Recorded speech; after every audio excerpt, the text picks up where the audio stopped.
विद्यार्थी मित्रांनो,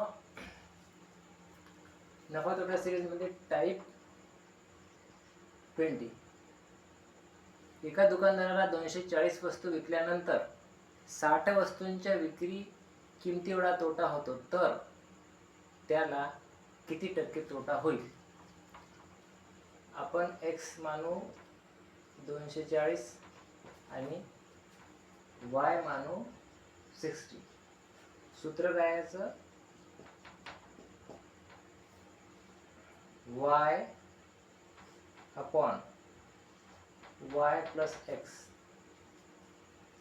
multiply by 100. Value put करा, तुम्हाला उत्तर मिळेल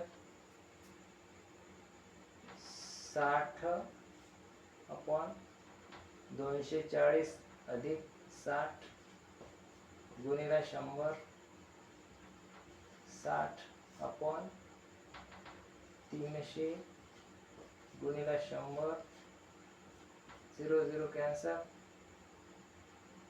3 1 3, 3 2 6 आणि 0 म्हणजे 20. तर त्याला तोटा जो झाला तो किती झाला? 20% तोटा झाला. He has got 20% loss. Thank you.